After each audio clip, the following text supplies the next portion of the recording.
Bagaimana Bapak Ibu perasaan kita hari ini setelah kita baca klarifikasi data, kemudian meditasi. Semoga Bapak yang selama 1 minggu ini menekan kita semuanya bebas ya. Coba buktikan bahwa kita ini dapat dan enjoy senyumnya mana. Ya, tersenyumlah, senyum adalah ibadah. Semoga dengan senyum menambah usia kita. Jangan cemberut, orang cemberut dari marah, kalau marah nambah suka tempat tegangnya. Ya. Baik, hari ini kita sama-sama memegang seorang motivator kita perlu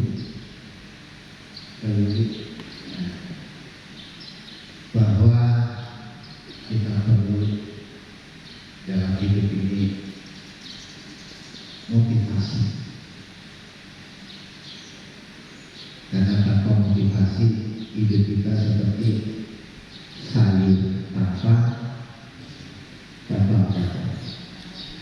garam, tidak bisa juga kalau tanpa sendok ya.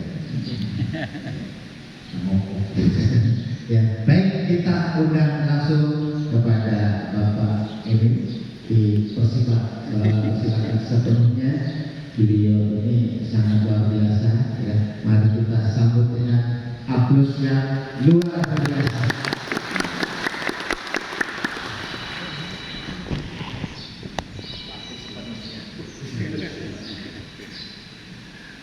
Oke, selamat pagi semuanya. Namo Buddhaya. Wow, hari ini seru banget ya. Iya, tadi Romo udah kasih tahu ya, semoga ada yang lepas beban gitu ya, betul ya? Lepas beban nggak sih hari ini? Apakah ada beban nggak selama seminggu ini? Banyak ya? Banyak ya? Oke, kenalkan nama saya Ahmad Jaya. Saya sehari-hari sebagai seorang trainer and coach di bidang emotional intelligence atau kecerdasan emosi. Ya, kalau misalkan Buddhis saya long story short, sedikit aja. Saya dari kecil itu lahir sebagai keluarga Katolik, bukan Buddhis. Ya, cuman mama saya Buddhis, papa saya Katolik. Ada yang pernah ke wihara Gadok? Bukan Pacet. Kalau Pacet dari Jakarta ke kanan Pacet, yang ke kiri ada wihara Gadok, ada Romo di sini.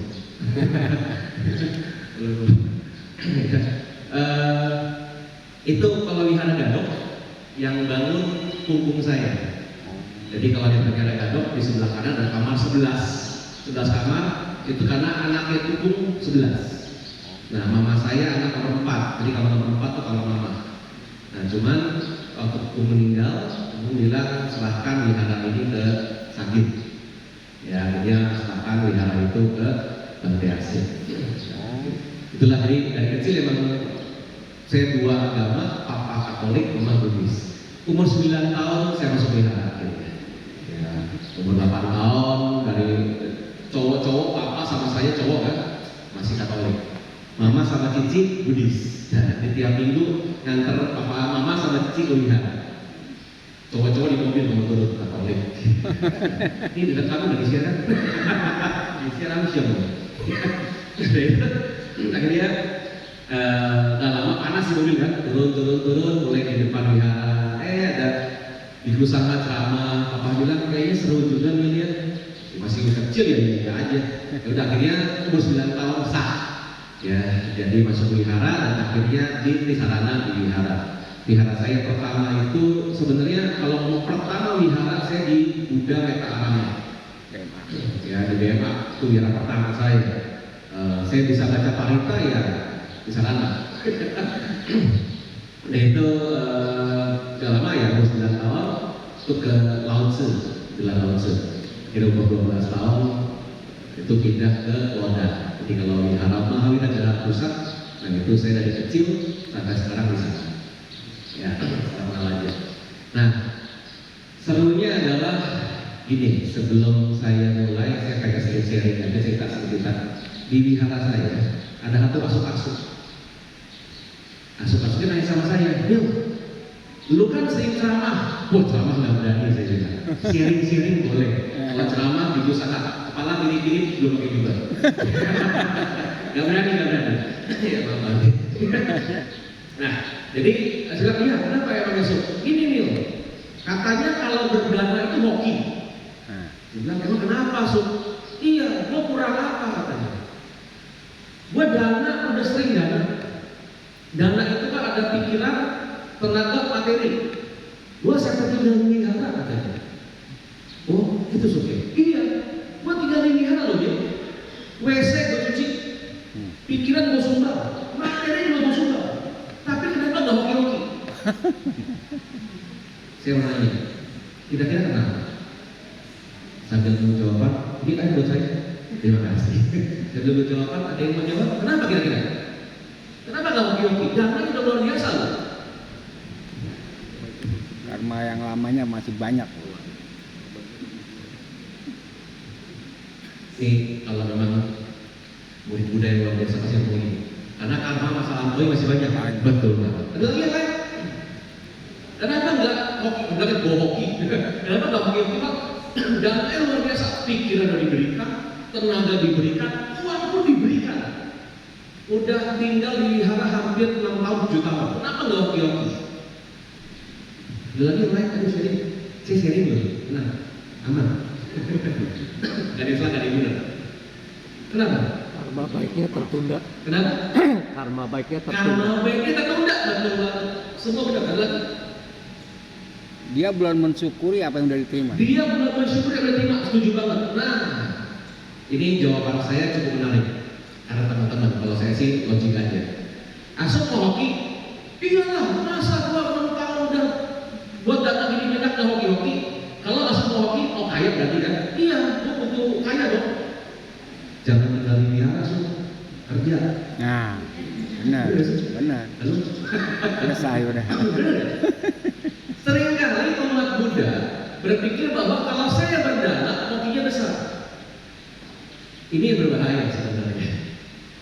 Akhirnya saat berdana, nggak hoki-hoki, nyalahin Buddhis, nyalahin Buddhanya. Ini Buddhanya salah nih. Gitu kan? Ini mana katanya dhamma ajarannya benar? Ini katanya dana masih hoki. Nah, jadi akhirnya hari itu saya sharing sama Asuk ini. So, kira-kira kalau kita mau berdana, kalau kita nanam bibit dalam tanaman, itu ada bibit, betul ya? Ya. Kalau kita mau katakan menanam kebajikan, betul ya? Ya. Setuju? Bahasanya menanam kebajikan. Kalau kita tanam kebajikan, bibitnya apa? Karma baik. Bibitnya apa? Kan ada bibit ya? Kan tanam kebajikan. Bibitnya apa? Halo. Sharing tenang aja. Saya belum kayak juga. Niatnya dulu tanahnya. Bibitnya apa? Niatnya dulu. Niatnya, cetangannya, niatnya betul banget loh. Tepuk tangan dong. Ini kayaknya mau betul niatnya, niat itu bibitnya. Kalau niatnya jelek, bibitnya jelek. Jelas. Seringkali dibilang gitu, Mil, kenapa ya? Kalau orang berbuat baik, tumbuhnya lama banget. Kalau orang buat jahat, cepat tumbuhnya. Kenapa ya? Ada yang begitu, betul ya? Kalau berbuat baik, lama tumbuhnya. Ada nggak begitu? Tapi kalau buat jahat, cepat tumbuhnya. Kira-kira kenapa? Ada orang. Kira-kira kenapa? Kalau buat baik, niatnya minta balik, betul sih? Wah, semoga dapat balik gitu ya. Wah, tapi kalau berbuat baik ikhlas nggak? Ya ikhlas. Sekali nggak ikhlas, betul ya? Tapi kalau buat jahat ikhlas nggak? Ikhlas. Kalau buat jahat itu semua tak kurang ajar. Gitu ya, kurang ajar itu rese ngomongin orang, jelekin orang, niatnya luar biasa. Ikhlas. Halo. Jadi kalau berbuat baik niatnya Gak ikhlas. Tapi kalau buat kata buruk, bohongin orang, jelekin orang, maki-maki itu niatnya ikhlasnya bibitnya bagus banget, pakai cepat dulu. Betul? Boleh semua angkat ke atas? Semua angkat ke atas, semua tidak sadar. Itu kejadiannya. Nah, disini kita masukin itu. nanam bibit itu kan nggak gampang, betul ya? Lihat bibitnya bagus apa enggak, apalagi buat duit kebajikan. Niatnya tulus gak sih? Niatnya ikhlas gak sih? Atau niatnya adalah pas kebajikan, semoga saya kaya, semoga saya sukses, begitu. Padahal kalau dalam literasi asli, sampai ke berdana itu apa? Melepas kan? Betul ya? Ya nggak tahu aja kan beda-beda. Kalau kita meditasi atau kita lagi sedang berbuat kebajikan, kalau kita melepas, udah. Kalau kita mau melepas, nanti ada dana paramita, ya betul ya? Nah, kalau mau dana paramita, pada saat kita mau dana paramita, buka dompet, ada goceng, ceban, obat, cepecek, ada dia tuh. Ayo, ada 5.000, 10.000, 20.000, apalagi 50.000 atau 1.000, yang mana dia tuh? Jalan tengah. Jalan tengah. Betul. Cari aman. Lebih aman. Normalnya kan gitu, nanti akan melepas adalah cincai lah dalam tengah obat yang ambil aja lah. Betul ya? Kenapa kita begitu? Kan kalau cepet duit paling gede. Betul ya? Waduh, dan sayang sih. Kita mau makan susah, mau belanja gak ada duitnya. Udah pakai QRIS sekarang. Bener gak sih? Tapi kadang-kadang kita begitu otak kita, mau melepasnya susah. Bibit sama, niatnya tulus apa enggak? Bibit udah niatnya tulus, kita ngapain? Anam, betul ya? Bergerak, nanti kita berdana, betul? Ada perilaku dananya, nanam. Nunggu gak? Nunggu? Belum, tentu. Kenapa belum? Jadi lebih kelihatan. Kenapa belum nunggu? Belum dikasih pupuk. Belum kasih pupuknya apa? Dana apa lagi? Gimana pupuk ini? Gimana kasih air ini? Perilaku dong. Ada sila di sana. Tadi kan bacain tuh, panah dipatau, lagi sikap pada sama dia, kan gitu. Siapa yang masih dulunya? Oh, ya kan aku bertekad melatih diri menghindari pembunuhan aku gitu. Kecoa lewat, sebelah cepit lewat. Wah, aku bertekad pakai nyamuk lewat kok. Ketepok, dia mati. Aduh, gila. Lihat saya. Seringkali kita begitu. Sadar nggak sih kita kadang tiap minggu ke wihara namanya apa? Sabe, kata, bawantu, suki, kata. Semoga semua makhluk hidup berbahagia gitu. Mau dimatiin? Tidak jadi. Seringkali kita begitu, betul ya? Akhirnya kita juga silanya kurang bagus. Udah membunuh kecoa, nyamuk, semut. Mama saya paling luar biasa. Saya pikir dulu sama dia. Semut banyak, aduh semut banyak. Gimana ya? Gimana? Kalau pakai sapu kan juga mati tuh. Dia pakai itu kerokan. Ayo lewat juga akan menarik ya. Tapi begitu mama saya. Saya bilang ini saya harus perlu tiru beliau karena sama sekali nggak mau bunuh makhluk itu. Yang kedua, adina dana, bela sikap padam sama dia, mencuri atau mengambil barang yang tidak diberikan. Aku bertekad sendiri untuk tidak mengambil barang yang diberikan. Kan gitu. Kenapa kalau di usaha bante kita mesti kasih ke tangannya, baru diambil, baru sah, betul ya?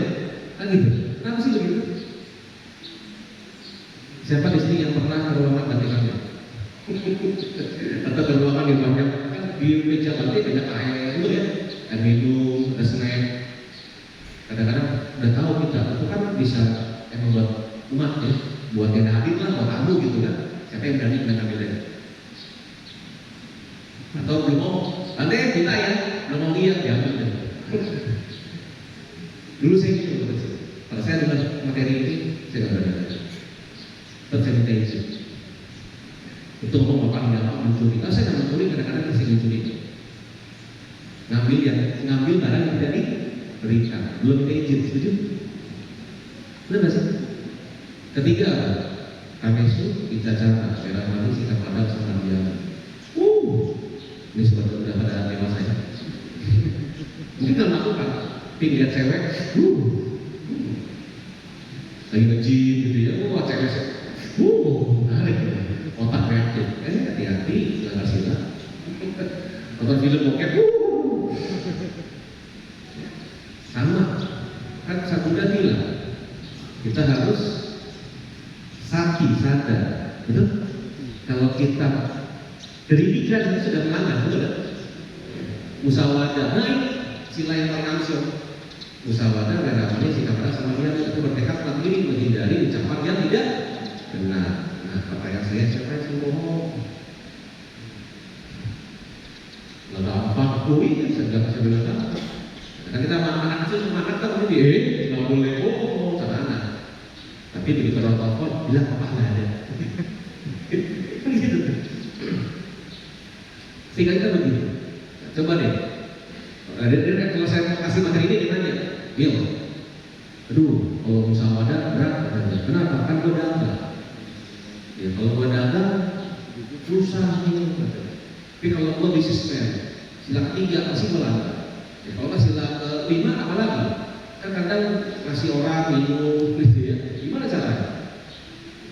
Ini yang kadang-kadang akhirnya membentuk diri kita berbuat kebaikan, tumbuhnya lama. Benar nggak sih? Kan bibit, ada bibit, disiram pakai sila, nunggu nggak? Udah siram pun silanya bener aja, nunggu nggak? Halo? Nunggu? Yakin nunggu? Belum tentu, butuh waktu, ada sabar dong. Kan ada waktunya, kapan nunggunya? Nggak tahu. Udah hoki katanya. Kan itu tunggu, sabar ya? Nah, setelah sabar, masih kurang lebih. Masih punya tekad nggak semangat untuk mulai? Atau gini, udah tiap hari membangun wihara udah, paksos udah, pikir udah, bantu wihara udah, semua udah. Kenapa nggak hoki-hoki?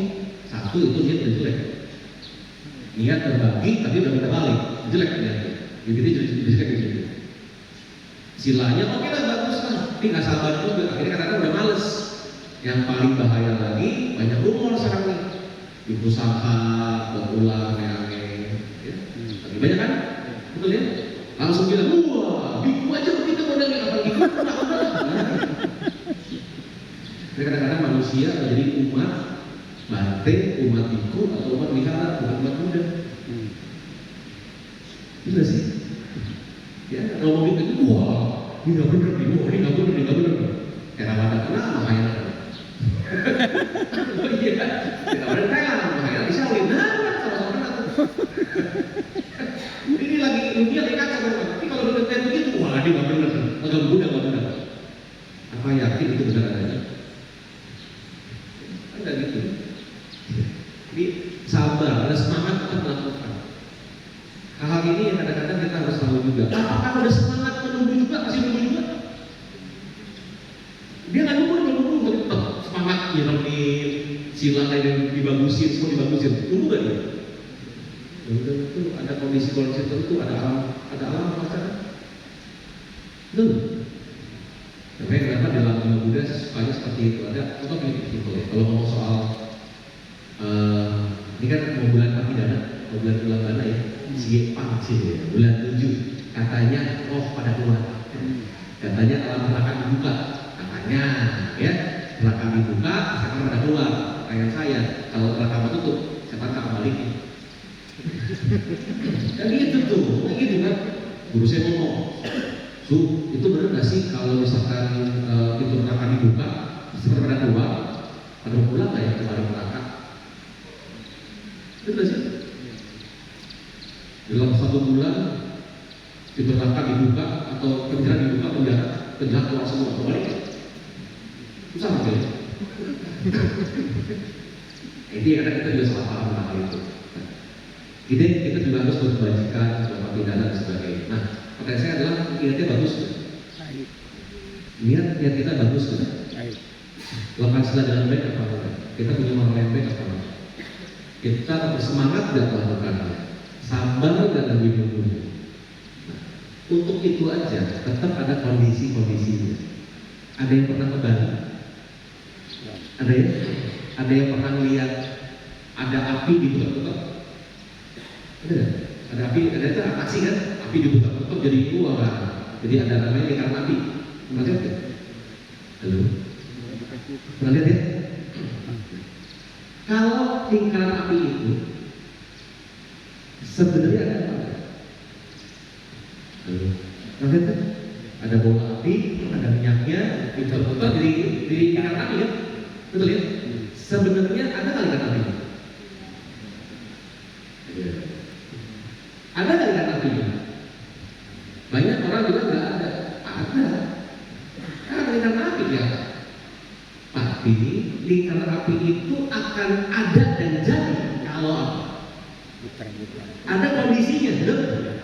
Banyak kondisinya, ada kondisinya. Banyak kondisinya. Satu apa? Ada bolanya. Kalau ada bola, putar sepeda, api diputar. Ada minyaknya, betul? Dua tuh, ada bola, ada minyaknya, ada apinya, betul? Kalau ada api, nggak ada juga jalan juga. Ada apa lagi? Udara. Talinya, betul? Tali yang anti api untuk diputar, betul? Apa lagi? Udara. Udaranya.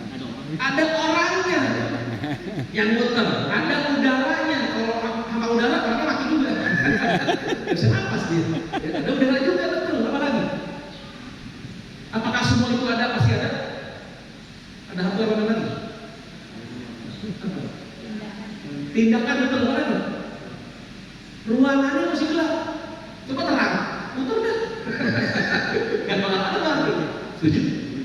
Jadi untuk menjadi lingkaran api itu aja butuh faktor kondisinya banyak banget, faktor pendukungnya banyak banget.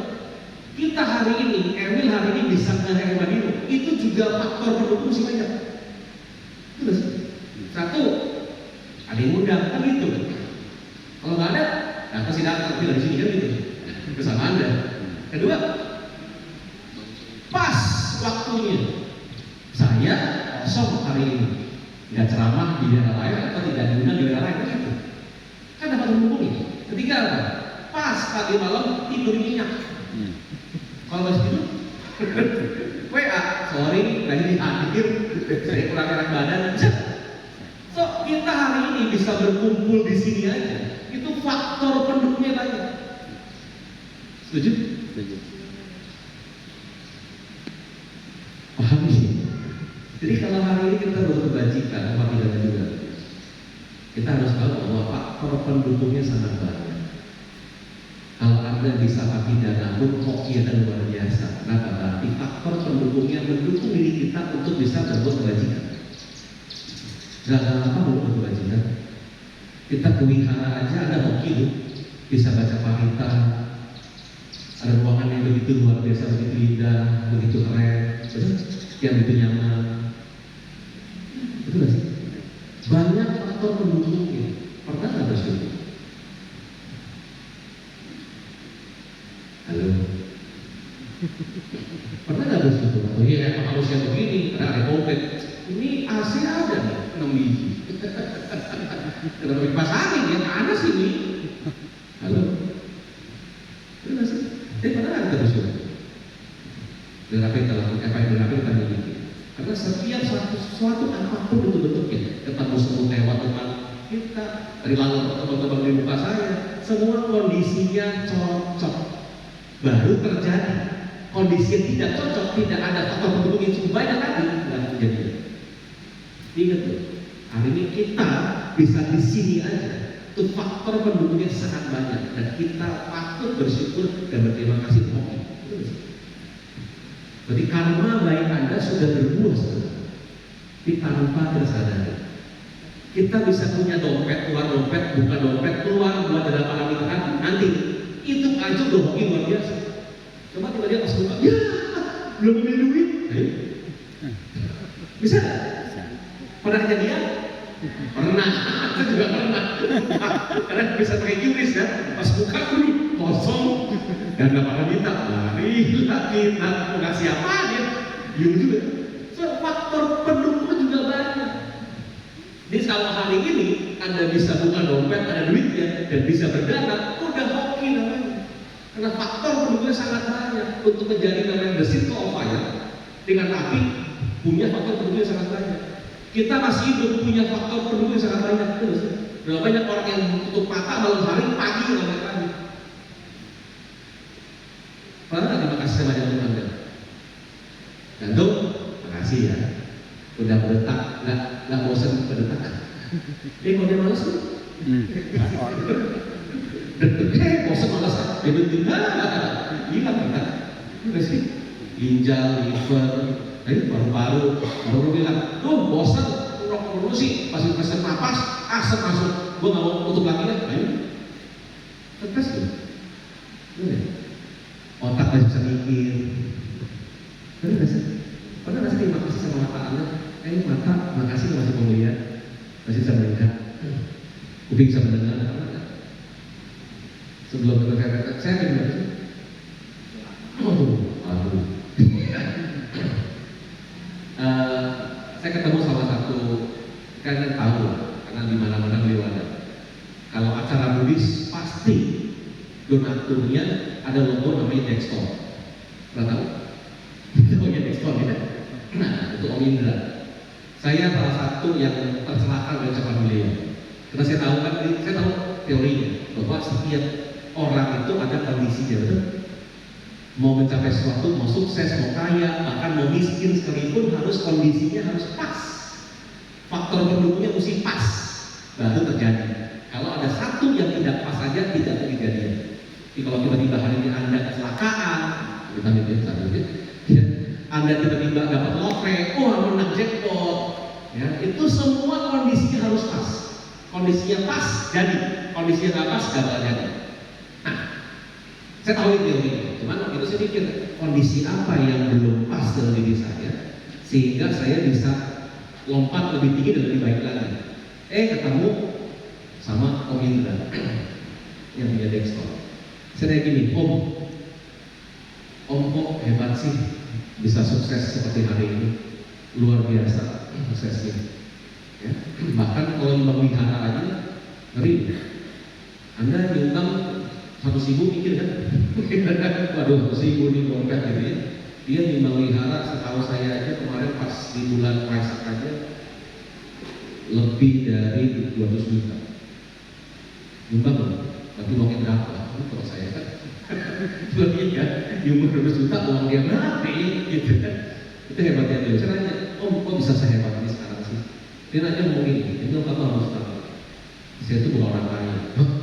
Bercanda sih Om, udah kaya. Lalu dulu saya itu perantauan. Dia bilang, saya itu jadi OB, office boy. Awal karirnya Om Indra itu office boy. Pernah jadi pramugara, kerja double, paginya sebagai OB, malamnya sebagai pramugara, karena malam hari ya, habis subuh kan. Nah kerja tiap hari begitu untuk ngumpulin duit gitu. Sampai akhirnya saya dapat bos yang cukup baik, mengangkat rumah tangga, dan akhirnya saya berjuang dari sana. Dan akhirnya lumayan. Dengan satu hal, saya nggak pernah komplain. Dipanggil kapanpun, saya pasti ada.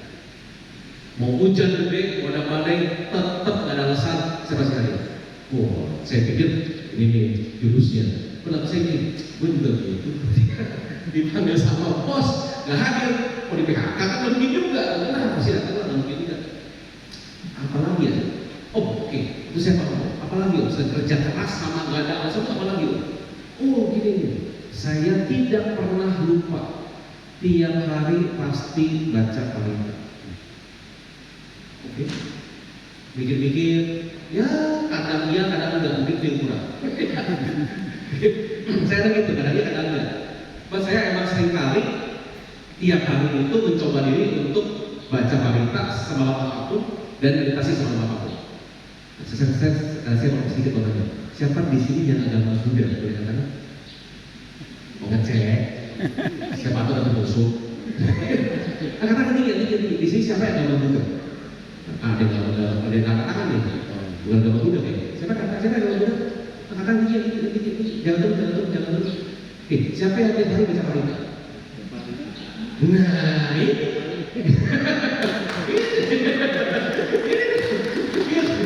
ini masalah. Siapa yang tadi meditasi? Nah, ini seru nih. Bukan lagi. Ini masalah gitu. Kenapa hari ini agama Buddhis sulit berkembang? Karena yang satu 5 waktu. Kan gitu. Kita Sekalinya susah. Mil baca parita, kapan? Seminggu sekali. Oh iya. Kan gitu. Halo? Meditasi enggak? Kan ada orang meditasi gua mah. Tiap hari enggak. Hari Minggu kalau kuliah. Kapan kecelakaan?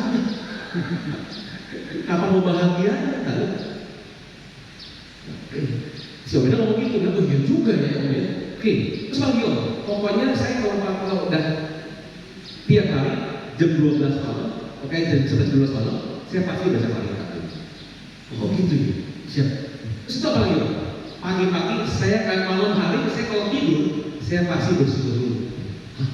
Syukur apa Om? Iya dong. Malam hari sebelum tidur saya bersyukur dulu. Bersyukur apa Om? Ya terima kasih lah katanya. Terima kasih sama siapa? Mata masih lihat, jantung masih tetap. Terima kasih ya kata dia. Terima kasih sama tubuh ini. Dan terima kasih hari ini sudah berbuat kebajikan, berbuat kebaikan untuk banyak orang. Oh, oke, make sense. Itu apa lagi Om? Ikut kata kunci juga. Pagi hari begitu melek, pas melek saya rasa bahagia. Kenapa? Masih hidup. Banyak orang yang tutup mata, besok pagi melek ada efek lagi di dalam. Betul kan? Dia bilang, wah iya juga kan. Melek, masih hidup.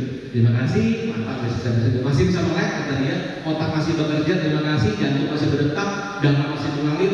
Kalau dia luar biasa, seluruh organ tubuh dikamiskan kata dia. Terima kasih semua kata dia. Pertanyaan saya, pas detik itu saya berkata, ini masalahnya.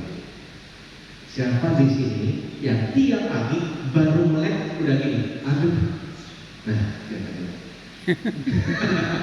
baru melek loh, baru melek, aduh, capek ya, aduh, bangun pagi, males, aduh, berbayar utang, aduh, utang banyak, aduh, kerjaan banyak banget sih, baru melek udah komplain, aduh. Pernah alami? Baru melek tuh, belum apa-apa ya, baru bangun, baru sadar, langsung aduh. Bukannya yes, bukan, tapi aduh. Gimana caranya kalau tadi bilang motivator, saya juga berani melangkahi teman-teman motivator. Saya lebih ke trainer and coach, ya sama konsultan. Itu memang kita belajar dari ilmu otak. Kalau otak kita bangun melek pagi hari udah aduh, gimana satu hari mau hoki? Gimana satu hari itu mau bahagia bisa nggak? Baru melek tuh, baru sadar, aduh. Atau masa ibu-ibu nih kayak gitu, begitu melek, waduh kesiangan, nah kan? Anak belum bangunin, belum masak air, belum masak makanan, waduh stres tuh. Baru melek udah aduh. Pernah yuk, coba deh, sekarang diubah. Ini yang saya suka dari Om Indra, dia bilang, Mil, kamu coba deh. Ini kamu lakukan. Dan dari hari itu, malam saya ketemu dia sore jam 5 jam 6, saya pulang makan malam, tidur saya lakukan. Makasih Om Indra, hari ini senang banget ketemu Om Indra, belajar banyak dari beliau. Saya hari bisa ada tosel cukup lumayan. Saya masih terima kasih, hari bisa buat kebajikan juga, kasih memelihara dan sebagainya. Makasih ya. Hidup, besok pagi yang namanya kebiasaan kan gitu kan. Aduh, bersyukur, ayo, oke, makasih ya, setelah hari ini, oke, hari ini saya pengen juga kebajikan, saat ini saya pengen buat manfaat untuk orang lain, terima kasih untuk otak saya dan sebagainya. Saya lakukan dalam lama-lama, 1 minggu, niatnya tulus ya, ikhlas, hidup saya berubah. Beban saya tetap di sana, nggak berubah. Bebannya masih, kondisi jeleknya masih ada, cuma saya melewatinya dengan keringanan tanpa beban. Jadi kalau ngomong bilang seminggu ini ada beban, nah jangan-jangan kita bersyukur. Coba deh, tiap pagi melek, walaupun kebiasaan masih aduh atau gitu ya, jalan nafas, coba deh, begitu melek pagi bersyukur dulu. Yes, terima kasih hari ini saya mau berbuat kebajikan. Makasih pada otak saya, pada tubuh saya, terima kasih pada dhamma yang telah menghidupi saya. Coba rasakan dalam 3 hari ke depan, beban masih sana, hutang masih ada, ya, kerjaan masih numpuk masih banyak. Coba kita melewatinya dengan keringanan, dengan tubuh yang ringan dan punya harapan yang besar. Jangan percaya saya, seperti Sang Buddha juga bilang, kata Sang Buddha begitu kan? Jangan percaya saya, jika ada manfaat lakukan, jika tidak ada manfaat lupakan. Setuju? Setuju. Kalau teman-teman hari ini kita belajar tentang apa itu kendala, tapi saya lebih karena memberi, melepas, bagaimana kita bisa berbuat kebajikan. Dan berbuat kebajikan tidak gampang, karena butuh kondisi yang pas. Dan selalu bersyukur dalam sehari-hari kita. Sampai sini ada pertanyaan? Ada yang mau nanya? Berarti loh. Baik, itu luar biasa ya. Beri semangat lagi, kita beradu dulu. Saya manggilnya dulu. Oh, Bapak, Bapak. Ini orang yang luar biasa. Orang yang sangat luar biasa. Banyak kan tadi pelajaran yang kita dapat yang sebenarnya tidak kita tahu sebelumnya. Makanya silakan kita sama-sama mencari tahu. Ayo silakan. Tidak usah ragu-ragu, jangan malu-malu. Mau baik. Ada yang mau nanya? Lama ada di sini. Sebenarnya banyak yang penasaran. Iya. Aku mau pakai kertas boleh coba. Mau pakai WA. WA saya 0818 00 isi-isi. Ini kesempatan yang sangat baik. Yuk silakan. Ya, thank you. Nama budaya. Nama budaya. Sebelumnya saya mau nanya, tadi itu kan ada beberapa kondisi nih. Salah satunya itu kan baca parita sama meditasi di malam. Nah, kira-kira tahun apa sih yang tepat itu untuk dilakukan setiap harinya? Terima kasih. Sama-sama. Waduh, saya sih kalau Om Indra saya nggak tahu bacanya apa. Dan kalau saya kan memang banyak Mahayana. Ya, minggu kemarin Susian King ya. Kita lihat dia Mahayana ya. Kalau saya Mahayana, saya biasanya bacanya pakai jam kawan-kawannya. Cuma seringkali saya tadi juga baca buka di sini saya coba deh halaman berapa ya? Ya, itu sih ada betul. Cuman saya suka sama satu parita. Ini siapa yang mau hoki di sini? Semua mau hoki ya, betul ya? Kira-kira parita hoki ya? Parita yang bisa hoki ya? Itu pisau itu ya, itu Buddha Sakti dan sebagainya. Buddha Sakti dan Buddha Sakti. Cuman yang bisa paling membuat kita sukses kan? Tawata. Etawata. Saya ada 2 sutra yang saya sangat suka sebenarnya. Coba dibuka halaman berapa itu?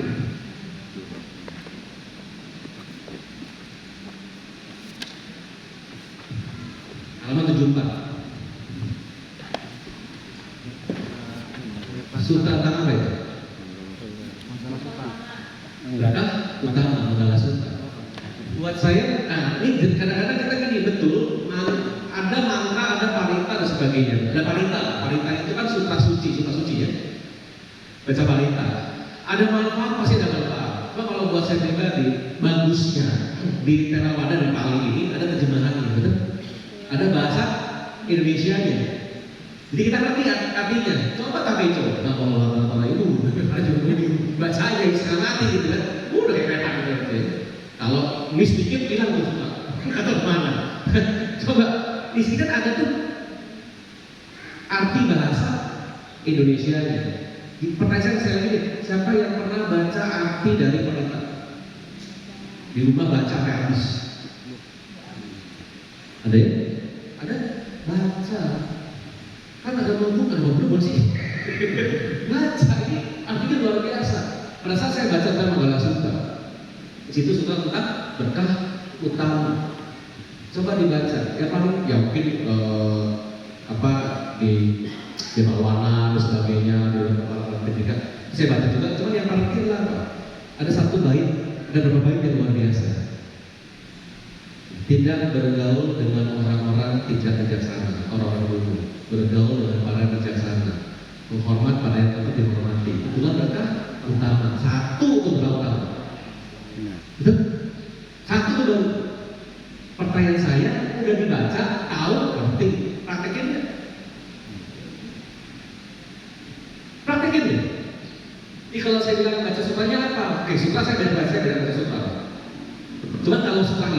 Saya bukan cuma baca, tapi saya mencoba melatih diri saya untuk mempraktekkannya. Apa lagi itu? Ada apa lagi?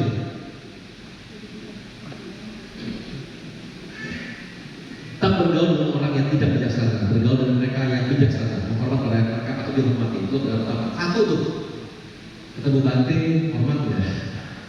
Ya, ada orang yang toksik, kan dia teman baik saya, ya, gitu kan. Ini kapan-kapan saya mau tanya emosi di sekolah. Kadang-kadang selalu mohon maaf, para wanita, para pria kalau udah jatuh cinta jadi blow on, gitu kan? Jadi goblok tuh.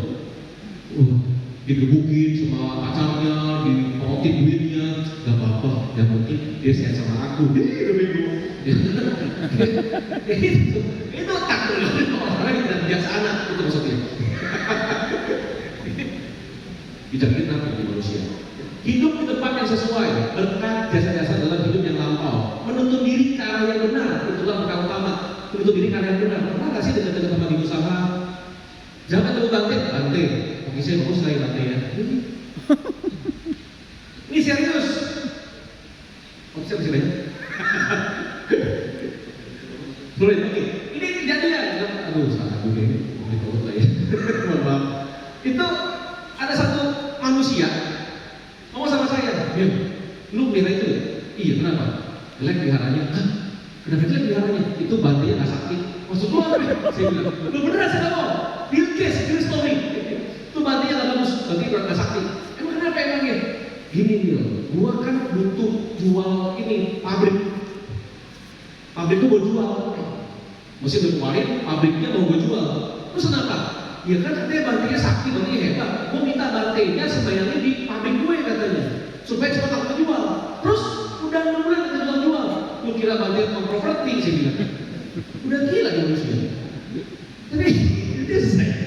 Kadang-kadang umat ketemu usaha bukan nyari pemahaman, bukan nyari dhamma, kebiasaan, nyari lu kira Bantenya rukun. Lalu ini lucu sih, ya ini manusia. Ini seringkali begitu. Bukannya minta kebiasaan, minta dhamma, tapi mintanya adalah jual properti. Lu kira Bante jual properti gitu ya. Nah ini dia yang bahaya. So teman-teman kalau ini kalau dibaca bagus banget sebenarnya. Apalagi memiliki pengetahuan dan keahlian, terlatih baik dalam kata susila, ramah tamah dalam ucapan. Itulah bekal utama. Nah siapa sih ngomong jorok? Ayo. Ramah tamah dalam ucapan. Selamat pagi, gitu ya. Halo, wah dia coba dipraktekin ya. Coba dibaca artinya. Membantu ayah dan ibu, menyokong anak dan istri bekerja bebas dari pertentangan. Itulah bekal utama. Kan ada martabat syariat itu kan gitu kan. Coba dipraktekin. Atau yang ibu enggak? Atau ibu sakit bikin aja. Berdana, nah itu. Berdana dan hidup sesuai dengan dhamma, menolong sanak keluarga, bekerja tanpa celah, itulah bekal utama. Menjauhi dan tak melakukan kejahatan, menghindari minuman keras, tekun melaksanakan dhamma, itulah bekal utama. Selalu hormat dan rendah hati, merasa puas dan berterima kasih, mendengarkan dhamma pada saat sesuai, itulah bekal utama. Sabar, rendah hati bila diperingatkan, mengunjungi para pertapa, membahas dhamma pada saat yang sesuai, itulah bekal utama. Bersemangat dalam menjalankan hidup suci, menembus 4 kejutaan mulia, serta mencapai nibbana, itulah bekal utama. Meski tergoda oleh hal-hal duniawi, namun batin tak tergoyahkan, tiada susah tanpa noda, penuh damai, itulah bekal utama. Karena dengan mengusahakan hal-hal itu, manusia tak terkalahkan dimanapun juga, serta berjalan aman kemanapun juga. Itulah bekal utama. Luar biasa nih. Aduh, mau dibaca sih? Dan bertekad untuk hidup sesuai itu. Oke, tuh aja. Ini kalau ada orang bilang, "Bil, kok gue ngeliat itu kayaknya nggak ada beban." Coba bilang. Ya, dia kan ngomong itu. Itu tuh hidup ya enteng aja dan mana santai aja, kayak nggak ada beban, happy shalala, happy dulu, itu nggak ada beban. Dia nggak tahu hidup dia. Kok bisa begitu? Karena saya tahu, saya punya harapan dan saya mengikuti suka. Pasti ya. Kejauh. Ready. Ya, Oke. sudah mulai. Selanjutnya anak perempuan juga ya, yang laki-laki. Yuk, selanjutnya ada. Waduh, ini orang aja di. Nama saya Jamal. Ya, Kita kan tadi membahas hanya masalah kemajuannya aja. Ya. Biasa dari nol menuju ke atas. yes. Seperti kurva sinus kan selalu dari bawah ke atas, nanti jangan turun ke bawah. Ya. Bagaimana supaya kita tuh tidak memboros-boroskan resources kita supaya dia jadi turun naik ke bawah? Oke, terima kasih. Tepuk tangan dong. Dunia ini selalu berputar, ekonomi ada kendali. Jadi memang hidup kita ada di atas, ada di bawah. Di Sultan juga mengajarkan bagaimana mengatur finansial. Saya lupa nama sultannya. Kalau nggak salah di Angkatan Kaya. Itu ada bagaimana kita mengatur keuangan supaya tidak boros. Fungsinya buat apa? Saat kita lagi di atas, kita menyimpan hal itu. Tadi pagi saya nyampe 8:30, pas masuk ke dalam masalah di bawah, saya lagi sama sekarang, ada batik, nama budaya, batik lagi, siap batik, ya duduk sini. Dia ngomongkan, saat ini memang saatnya kita bisa bukan boros, tapi kita bisa menyimpan. Ya. Yang paling bagus adalah emas, perak, ya, uang cash, simpan. Ya, jangan terlalu boros saat ini, karena kondisi ekonomi bukan Indonesia di dunia lagi bermasalah. Nah, kita butuh bijaksana untuk itu. Hidup selalu di atas, bisa di bawah, so kita harus simpan. Biasanya adalah itu yang saya tahu 30% investasi, 30% untuk kebutuhan.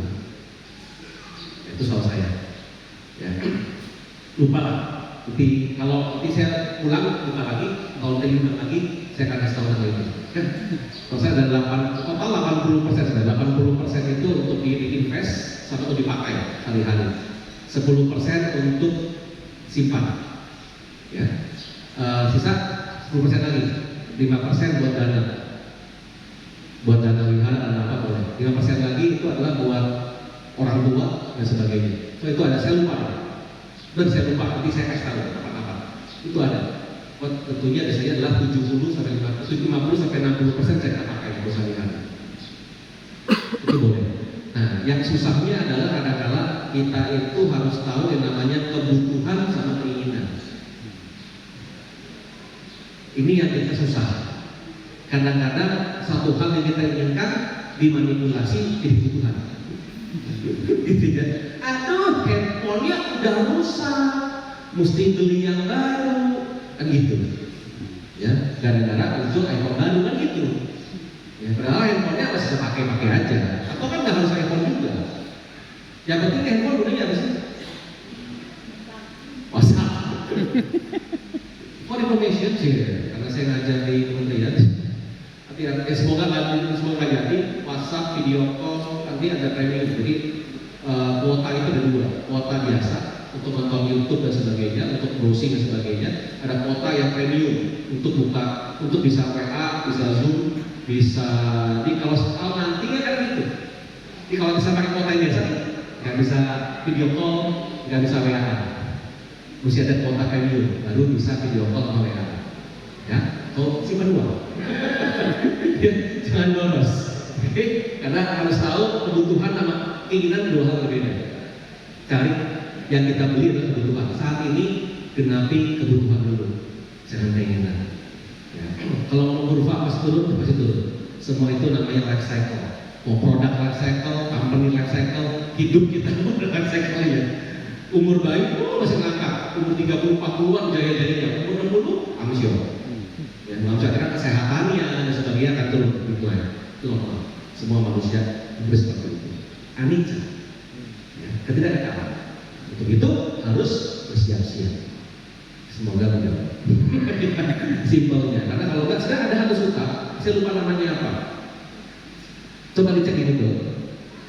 Kan kita baca Manggala Sutta, betul ya? Sutta tentang berkah. Itu di pagi hari, coba dibaca. Betul? Di pagi hari dan sebagainya. Di malam harinya, di hari yang sama, Sang Buddha membabarkan sutta tentang kehancuran. Serius, coba cek Sultan Tanda Hancuran, namanya apa? Depannya P kalau nggak salah. Kemerosotan. Ada kemerosotan atau kehancuran. Sultan Sangguna dan kehancuran. Mau cek ya? Ada nggak? Iya, apa? Para bawah sultan, iya betul. Para bawa. Para bawah sultan. Coba cek. Jadi kalau kita bisa tahu Sultan Tang Berkah di Parita nggak ada, di sini nggak ada selesai. Karena di sini yang bebek doang. Nah, kebetulan saya pas lagi kan otak saya adalah sangat logik ya. Saya bilang kalau Sang Buddha mengajarkan tentang berkah, pasti juga Sang Buddha mengajar sebalikannya. Ya kan betul. Coba cek. Tuh. Malam hari ada seorang dewa sama tuh. Juga di Tapana juga. Nah, itu pagi hari kita bacakan berkah, malam hari kita hancurkan. Apa sih yang membuat diri kita hancur? Saat kita tahu bagaimana kita punya berkah dan bagaimana orang bisa hancur, kita akan jadi manusia yang lebih bijaksana. Para bawa. Ya, benar? Ya, Para bawah sultan ada. Coba dibaca. So kita bisa menghindari apa yang berbahaya bagi diri kita. Kalau Manggala Sutta kita mengikuti dan melakukan ajaran Manggala Sutta. Kalau para bawah Sutta jangan kita melakukan hal itu. Nah kalau kita tahu ini kita jadi manusia lebih enteng, lebih menyenangkan karena sudah tahu benar-benar. Oke. Ya, so terima kasih buat hari ini. Thank you banget. Ya kapan-kapan kalau ada waktu juga diizinkan bisa diundang kembali kalau momen kondisinya pas. So terima kasih semuanya. Semoga kita semua tetap bisa belajar dan praktek di agama agar kita dan semua hidup berbahagia. Sampai waktu sejuta. Semoga semua hidup berbahagia. Satu. Terima kasih ya. Tokoh berkah kepada kita hari ini karena